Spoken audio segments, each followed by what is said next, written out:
పంచి కనపడలా కనపడాలి లేదు ఎంతమ్మా నీతోనా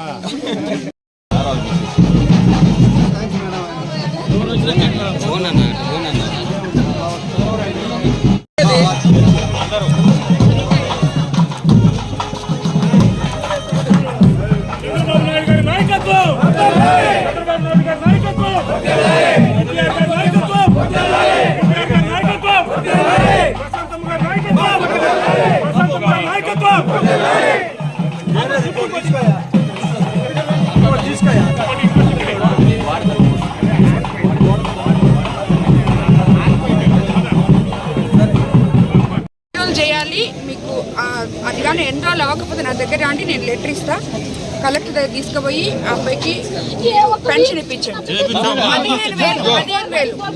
15,000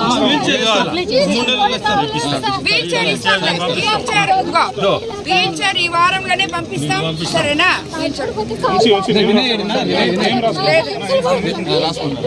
ఇప్పిస్తాం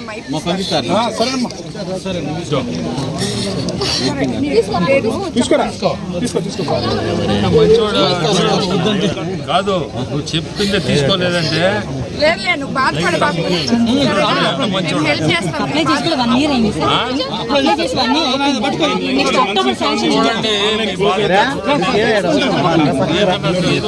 చెప్పండి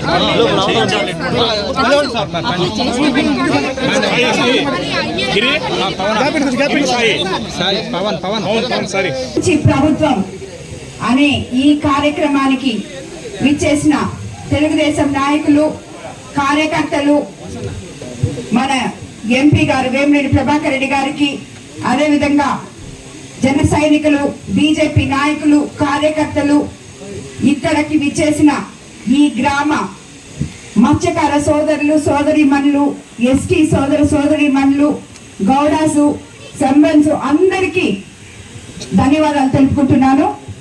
గిరిజనులు అందరికీ ఇక్కడికి విచ్చేసిన ప్రతి ఒక్కరికి పేరు పేరున ధన్యవాదాలు తెలుపుకుంటున్నాను. అదేవిధంగా మా కార్యక్రమానికి మేము ఎక్కడికి వచ్చినా ఎదురుగా ఉండే వాళ్ళని చూడనీయకుండా మాకు తోడ్పడే ఈ పత్రికా ప్రతినిధులకి ధన్యవాదాలు తెలుపుకుంటున్నాను.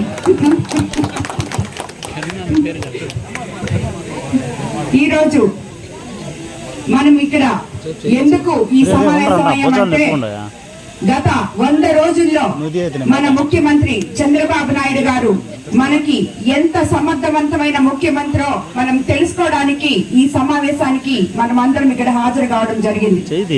ఇది మంచి ప్రభుత్వం అని నేను నిన్న ఈ రోజు మీ ఇళ్లకొచ్చి మీకు గోడలకి స్టిక్కర్లు వేసేటప్పుడు మిమ్మల్ని అడిగి తెలుసుకోవడం జరిగింది. అందరూ అవునమ్మా ఇది చాలా మంచి ప్రభుత్వం కాబట్టే మేము ఎన్నుకున్నామని చెప్పి సమాధానం ఇవ్వడం జరిగింది. చంద్రబాబు నాయుడు గారు మనకి ఏమీ లేని గత ప్రభుత్వం ఏమీ మిగల్చకుండా ఖాళీ చేసిన ఖజానాన్ని తీసుకొని అధికారంలోకి వచ్చి 100 రోజులైంది. అయినా కూడా వచ్చిన మొట్టమొదటి నెలలోనే 1వ తేదీ అది కూడా 3,000 ప్లస్ 4,000 కలిపి 7,000 పెన్షన్ నాయకుల ద్వారా అధికారుల ద్వారా ఇళ్ళకి వెళ్లి తిరిగినప్పుడు మీ మొహల్లో చూసిన ఆనందం ఇప్పటికీ మర్చిపోలేదు. అటువంటి అవకాశం ఎమ్మెల్యేలకు ఇవ్వడం నిజంగా ఆయనకి ఎన్నిసార్లు ధన్యవాదాలు తెలిపినా సరిపోదు. అదేవిధంగా మనము ప్రతి ఒక్కటి కూడా 1వ తేదీకంతా జీతాలు రాకుండా ఎంతో మంది ఆఫీసర్లు ఉద్యోగస్తులు ఇబ్బందులు పడుతున్నారు. ఈ ప్రభుత్వం వచ్చిన తర్వాత ప్రతి ఒక్కరికి 1వ తేదీ అంతా జీతాలు అందివ్వగలుగుతున్నాం. అదేవిధంగా ఇప్పుడు డాక్రా మహిళలకు వడ్డీ లేని రుణాలు 5 లక్షల నుండి 10 లక్షలకి పెంచారు. మీకందరికీ తెలుసు గత ప్రభుత్వంలో ఇటువంటి పథకాలన్నీ పక్కన పడేసి ఎక్కడ డబ్బులున్నా వాళ్ళు ఏం చేస్తారో ఎక్కడికి డైవర్ట్ చేస్తారో కూడా తెలియదు. కానీ తిరిగి ఇవన్నీ చక్కబెట్టుకొని లైన్ కి తీసుకొని వచ్చి ఏ పథకానికి ఏది ఇవ్వాలో ఏది మంచి చేయాలో అని చెప్పి ఆలోచించుకుంటూ అహర్నిశలు మన కోసం కష్టపడుతున్నా. ఇప్పుడే చెప్పారు ఎంపీ గారు, ఒకే రోజు 7 మంది మినిస్టర్ల దగ్గరికి తిరిగారని చెప్పి. దేనికి తిరిగారు? మీకోసం. ఎందుకంటే ఆయన కేవలం ప్రజల గురించే ఆలోచిస్తారు కాబట్టి ముఖ్యమంత్రి గారు ఈ ప్రజలకి నా చేతనైనంత మంచి చేయాలి అని చెప్పి ఆయన అహర్నిశలు ఆయన వయసును మర్చిపోయి కష్టపడుతున్నారు. అదేవిధంగా మన ప్రభుత్వం రైతులకు ధాన్యం బకాయిలు 6,674 కోట్ల విడుదల చేసింది. ఇది వరకు గత ప్రభుత్వంలో ఉన్న బకాయిలు ఇవి. మత్స్యకారుల ఉపాధిని దెబ్బతీసే 217 జీవోను రద్దు చేయడం అయింది. దానివల్ల ఇక్కడ అందరూ చాలా హ్యాపీగా ఉన్నారని చెప్పి నాకు ఆల్రెడీ మీరు అందరు చెప్పడం జరిగింది. అదేవిధంగా ఉచిత ఇసుక విధానాన్ని ప్రవేశపెట్టారు. సెప్టెంబర్ 19 నుంచి ఆన్లైన్ బుకింగ్ కూడా ప్రారంభించారు.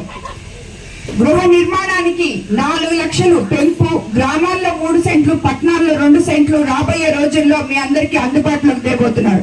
అదేవిధంగా కొత్త మద్యం పాలసీలో కూడా మన కళ్ళు గీత కార్మికులకి 10% వాళ్ళకి అలాట్ చేయబోతున్నారు.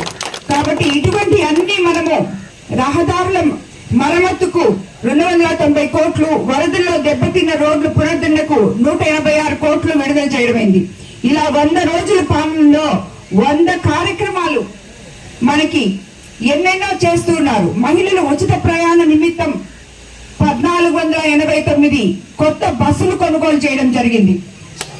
అదేవిధంగా మన ఉప ముఖ్యమంత్రి పవన్ కళ్యాణ్ గారు మనకి ఎప్పటి నుంచో నిలిచిపోయిన పంచాయతీ నిధులను ఎన్నో వేల కోట్లు డైవర్ట్ చేసిన గత ప్రభుత్వం నుంచి ఇప్పుడు మనకి కనీస వసతుల కోసం రిలీజ్ చేయడం జరిగింది. కాబట్టి ఇవన్నీ ఇలాగా ఒకటొకటి చేసుకుంటూ మనం ఇప్పుడు దాకా ముందుకెళ్తున్నాం.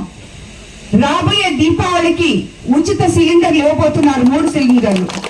అదేవిధంగా నవంబర్ డిసెంబర్ లో కల్లా బస్సులు రెడీ అయిన తర్వాత మహిళలకు ఉచిత బస్సు సర్వీస్ కూడా ఇవ్వబోతున్నారు. నాకు తెలుసు మీరందరూ అవే అడగాలనుకుంటున్నారు. ఏమమ్మా నువ్వు వచ్చినప్పుడు చెప్పావు 3 సిలిండర్లు ఏమి అని చెప్పి. 3 సిలిండర్లు మీకు దీపావళి నుంచి ఉచితంగా ఇవ్వబోతున్నారు. కాబట్టి ఇలాంటి అన్ని మనము రాబోయే రోజుల్లో గృహ నిర్మాణాలు అయితేనేమి, ఇళ్ల స్థలాలు అయితేనేమి, డ్రైనేజ్ సిస్టము, రోడ్లు అన్ని ఒకటొకటి మనము చంద్రబాబు నాయుడు గారి ద్వారా మన గ్రామాలకి మౌలిక సదుపాయాలు ఏవైతే కొరవై ఉన్నాయో గత 5 సంవత్సరాల నుంచి ఒక్క తట్ట మట్టి ఎత్తకుండా మీరు వానల్లో వరదల్లో ఎలా మునిగి తేలుతున్నారో అవన్నీ సరి చేసుకోవడానికి కొంచెం టైం పడుతుంది. మీరందరూ కూడా 5 సంవత్సరాలు ఇక్కడున్న కార్యకర్తలు, నాయకులు ఎంత కష్టపడ్డారో నాకు తెలుసు. తప్పకుండా తెలుగుదేశం నాయకులకి, కార్యకర్తలకి ప్రత్యేక ఇది ఉంటుంది. వాళ్ళకి ఏవైతే వాళ్ళకి రావాలో అవి తప్పకుండా వాళ్ళకి చేరుతాయి. ఎవరు కూడా నిరాశపడద్దు. అదే విధంగా మనమందరం 5 సంవత్సరాలు ఏ రకంగా అయితే భయంతో ఎదురు చూసామో ఆ భయం అనేది పోయి ఈ రోజు ప్రశాంతంగా జీవిస్తున్నామో అదే మన మంచి ప్రభుత్వానికి నిదర్శనం. ఇన్ని రోజులు వెయిట్ చేసిన మీరు ఇంకా కొన్ని రోజులు, ఇప్పుడు 100 రోజులే అయిందని ఇందాక ఎంపీ గారు చెప్పారు, ఇంకో 200-300 రోజుల్లో మనకి ఇప్పుడు జరిగింది. మరిన్ని అప్డేట్స్ కోసం మన HN9 టీవీ ఛానల్ ని సబ్స్క్రైబ్ చేసుకోండి.